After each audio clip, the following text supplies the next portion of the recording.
Pimps, today we're going to talk about how much ammunition you need to make it through shit hit the fan. Well, like always on this channel, we're going to focus on the 80-20, the 20% that's going to produce 80% of the results with us. And we're going to apply this to your ammunition preps. And that's whether you're a prepper or not. Okay, prepper, survivalist, whatever. This video is going to be totally relevant for you. First off, we need to talk about shit hit the fan. What are we getting ready for? We're getting ready for a nationwide catastrophe that's going to take us at least 2 years to begin to recover. So that's what I recommend, dudes. 2 years of ammunition preps. It's my belief that things are going to really go down the shitter the first year and kind of bottom out, and then they're going to start, recovering for the year after that, the second year. To me, there is two conversations we really need to have about your ammunition preps. And the first one is regarding self-defense use, and the second one is regarding hunting use. Let's talk about self-defense use. What considerations do we need to make? Well, for one, we need to think about your geography. Where are you located? Are you balls deep in some big-ass frickin' city? Not a good place to be, dudes. Are you on the outskirts of some big-ass city?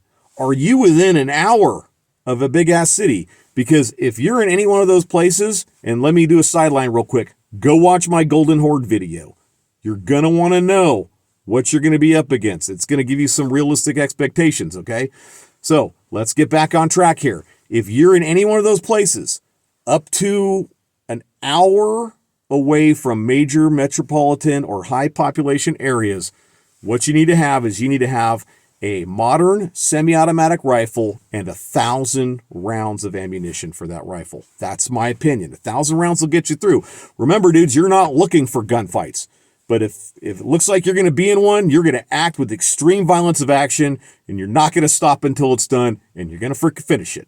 That's how it's going to go. But you're trying to avoid these situations. You're trying to avoid CQB and gun battles. It's a good way to get killed. All right, so you don't need to be ramboing it up with freaking 10K rounds. This is not freaking Boondock Saints, okay? It's not. Now, let's say you're in a team. Let's say you're not lone wolfing it, right? And you're in a family of 4. Let's say you have an AR-15 and 5.56 and your wife does too. So you have that 1,000 rounds for your initial weapon system, and what you're going to do is you're going to add 500 more for hers. So in a family of 4 with 2 AR-15s in the same cartridge, you're going to have 1,500 rounds of ammunition. Let's talk about magazines real quick. Let's say you have a chest rig that holds 6 mags plus 1 in the gun, right? So 7. You're going to at least double that number when it comes to additional mags. So if you can hold 7 mags on your person, you want at least another 7 mags at home, bare minimum. Dudes, you're going to end up losing these things when the shit goes down. And I know everyone thinks that the world is going to turn into a massive freaking loot drop, okay? I just don't think that a lot of us are going to be all that lucky to be able to take advantage of that shit. And here's the other thing. You think people aren't going to set up ambushes on loot drops that are sitting out there? You think big groups of gangs aren't going to collect all that shit right when they end people and store it somewhere? It's not just going to be a giant freaking loot drop, dudes. So make sure you have extra mags on you. Now, let's look at the same thing, defense, self-defense, in a country standpoint. Okay, from a country standpoint. Let's say you're much further out from a big city. Dudes, I'm going to say minimum, you got to be at least an hour out. At least an hour out, and you want to be in one of those places where there's not a ton of people. If that's where you are, like where I'm at right here, 500 rounds for your initial weapon system, you're good to go. And we're talking minimum numbers. Minimum numbers, in my opinion. 500 rounds, 250 rounds for that additional weapon system. Let's talk about handguns from a self-defense perspective. I'm going to say if you live up in the Golden Horde's crosshairs, you're going to want to have at least 200 rounds of ammunition per handgun. So that means you would have 200 and your wife would have 200. If you live out in the country, again, you probably could cut that in half. You probably could go with 100 rounds minimum, remember, per person with a handgun. The handgun is like, it's the last resort, dudes. I hope to God you don't have to use it a lot in SHTF. You certainly should not have to. And I know everyone thinks like, oh, you got to have a handgun because That's what they do in frickin' Call of Duty these days. Oh, I watched Delta Force with Chuck Norris and everyone had a handgun. Dudes, I was in the infantry in the Army and I never carried a handgun. Your primary weapon system is your main concern. That's the thing that does all the damage, okay? That's what kills everything. All right, let's switch gears. Let's talk about your hunting concerns, because this is another big one. Are you going to have to rely on your main weapon system, your combat weapon system, for hunting? Because if you are, you need to increase your ammunition stores. If you're not, if you have a different hunting system, let's say you have a dedicated hunting rifle, okay, we need to talk about what you're actually going to do with that rifle and how effective you are with that rifle. This is very important. Can you take shots on deer at 300 yards and nail them where you need to nail them every single time? Let's talk about shotguns for a minute. I'm going to do a whole video on shotguns and shit hit the fan. I think you guys are really going to like it. But let's talk about shotguns, okay? A lot of people that already have shotguns and are shotgun hunters, you should have some realistic expectations about what you can really do. And those of you that are real hunters, you know that if you go out every day with your shotgun and you know where the game is, especially if you're in a game-rich area, you know how many shot shells a day it's going to take you to put food on the table. I don't really recommend going out hunting with a shotgun every day because there's a lot of report there. It's very loud. I'm a snares guy myself and fish traps and stuff that takes a lot less calories to produce results. But if that's your plan, okay, you need to have realistic expectations about what you can do with your shotgun and then plan accordingly. If you know you can go out and 2 shot shells is going to put something on the table every single day, then you need to plan for 14 shot shells a week worth of storage. Yes, it's an absolute shit ton of 12 or 20 gauge for SHTF. If my math's right, it'd be 1,460 shot shells. Holy crap.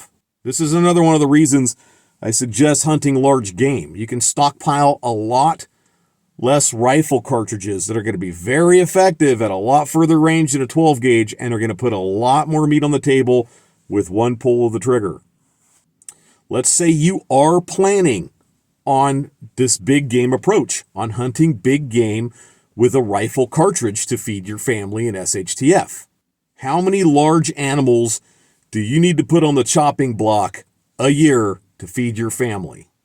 I'm going to tell you right now, this is going to depend on what other forms of sustenance you have.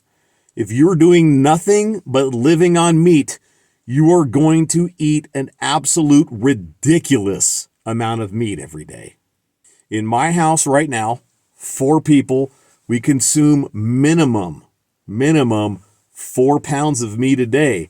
But we're also eating eggs, we're making bread, we're eating salads, beans. We're consuming a lot of other things in addition to those 4 pounds of meat. I remember one of the guys on that Discovery show, Life Below Zero, the dude that was way out up north and just living completely on meat, the dude that was picking marrow out of the bones. I don't remember his name. I'll see if I can put it down below here and look him up after I'm done recording this video. But he was saying that him and his wife would consume an entire bull moose in like 4 months or some crap like that. You know, because protein, your body converts protein calories over into carbohydrates. That's literally what it does. And you lose some of the value by doing that. But that's how your body continues to energize itself, as well as becoming fat adapted and burning fat. But a lot of parts of the States, you know, big game's not real fatty. You really kind of got to be up north to really take advantage of those big fatty animals. I'll tell you my own personal plan for SHTF is to put down 2 large animals per month initially and see where that leaves me towards the end, okay? I also have food stores, but I can preserve a lot of that meat and I can stop whenever I'm ready, but I want to put as many of them down and get them preserved as fast as possible right when it kicks off. So I think that for a lot of people in a family of 4, What you want to do is plan for 24 large animals. Now, the size is going to vary, right? If I'm talking deer-sized animals, okay? Bucks. That's what I'm talking. If you're going to be shooting does, obviously you're not going to get as much meat. But if you're up north and you're shooting, elk and moose and stuff like that, it's going to be a lot more meat on the table. But if you just prepare for 24 large animals a year, that's 24 rounds per year. So that's 48 rounds to get through SHTF, but we got to be realistic with ourselves, right? Not all these hits are going to be good hits. There's going to be moments where you have to re-zero a rifle because you bashed the freaking optics on something or broke them and now you're down to using iron sights.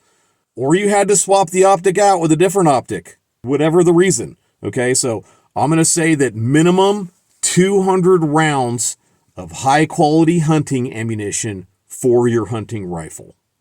Is this rifle filling 2 roles?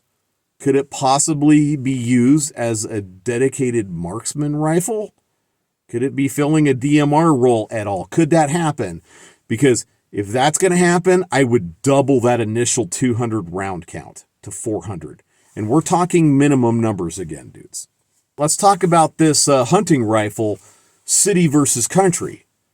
If you're in the country, and you're deep out there, there's a very real possibility that you'll be able to take advantage of additional opportunities on large game. Why wouldn't you do that if you have the means to preserve it?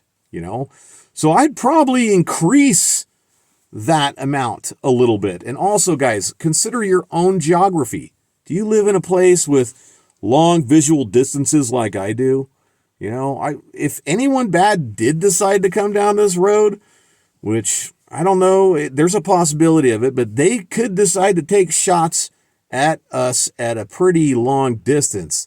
And I need to be able to take shots back at them at a really long distance. So you have to think about that as well. Prepare for that. Do you need to add additional ammunition to your hunting rifle and maybe reduce your defensive ammunition? Let's talk about the shotgun from a different perspective real quick as well, because a lot of people have shotguns. They're not great shotgun hunters. They don't do it all the time. Like maybe they go out for duck season and bang some ducks, but they don't really use it around their property to hunt small game, but they might have to.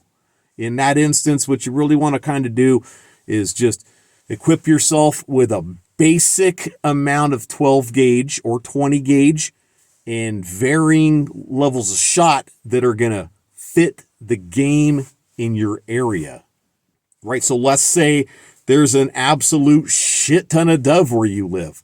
You don't need to be packing freaking number 4 pheasant loads. 7.5 or smaller, on dove will be just fine. So if you have a ton of dove, have more of those shot shells be the right kind of shot for you. Some people live in a thick part of the country where double-aught buck is really going to make sense for use on deer. That's why it's called double-aught buck, dudes. It's because it was designed as a load for deer. And so if that's your situation and you have those opportunities regularly right now, I do want to let you know that game pressure is going to change things when shit hit the fan comes down. Everybody and their mom's going to be out hunting deer, dudes. They're going to be more wary than ever. Okay, but you still, if you want to prep for that with some shotgun, make sure you have some double-aught buck in those 500 rounds. Let's talk about excess ammo real quick, dudes. Here's the thing. If you're in a situation where you're going to have to bug out, it's not going to really help you. I mean, you're kind of gambling there to have a whole bunch of additional ammunition stores at your home that you're going to have to move when the SHTF. I'm going to really recommend caching ammunition.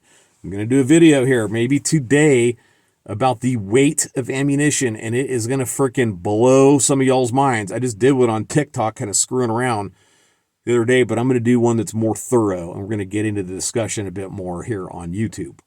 That said, you don't want to have to hump a whole bunch of freaking ammo out in the field.